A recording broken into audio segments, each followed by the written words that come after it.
اللہ اخرجکم من بطون امہاتکم لا تعلمون شیئا، اللہ نے تمہیں تمہاری ماں کے پیٹ سے نکالا ہے اس عالم میں کہ تم جاہل ہو، کچھ نہیں جانتے. لا تعلمون شیئا، جاہل پیدا ہوئے. آپ میں سے کوئی ہے جو کہے کہ نہیں جناب میں تو پڑھا لکھا پیدا ہوا ہوں؟ دنیا میں جو بھی آیا ہے وہ جاہل پیدا ہوا، لیکن رسول کے لیے الرحمن رحمان نے پہلے تعلیم دی ہے پھر پیدا کیا.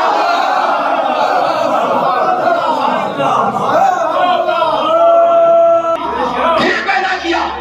اس کو اور تاریخی شواہد،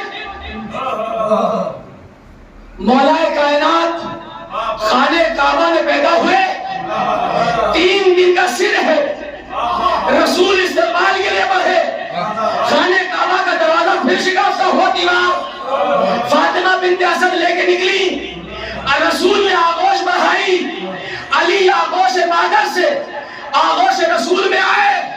پوری گفتگو کے بعد یہ جملہ، یا رسول اللہ اجازت ہو تو قرآن سناؤ. یہ 3 دن کا بچہ ہے، 3 دن کا بچہ ہے. باقاعدہ مورخین نے لکھا کہ رسول کی اجازت پا کر علی نے سورہ مومنون کی تلاوت کی. قرآن کریم کا 18 پارے میں سورہ مومنون کی تلاوت کی. یہاں سے یہ شاید غلط فہمی نہ ہو، توجہ چاہتا ہوں، یہاں پر یہ غلط فہمی نہ ہو کہ جناب شیعہ اپنے مجلسوں میں علی کی کتنی فضیلتیں بیان کر رہے ہیں کہ 3 دن کا بچہ ہے قرآن کی تلاوت، 3 دن کا بچہ قرآن کی تلاوت. لیکن مطلب یہ ہے کہ اس واقعے کو سمجھا نہیں. اگر واقعہ سمجھ لیں تو 3 دن کا بچہ رسول سے اجازت لے کے بتا رہا ہے کہ اجازت پڑھے لکھوں سے لی جاتی ہے.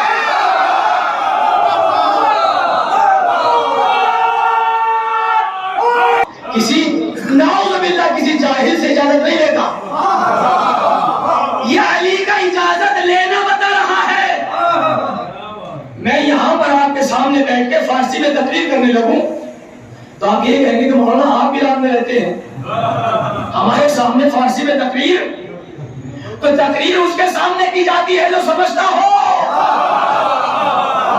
علی نے سورہ مومنون کی تلاوت رسول کے سامنے کر کے اعلان کیا کہ جتنا میں پڑھا لکھا ہوں اتنا ہی رسول بھی پڑھی.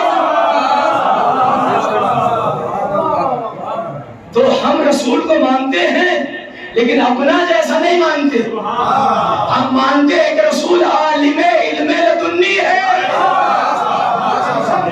رسول معصوم ہے.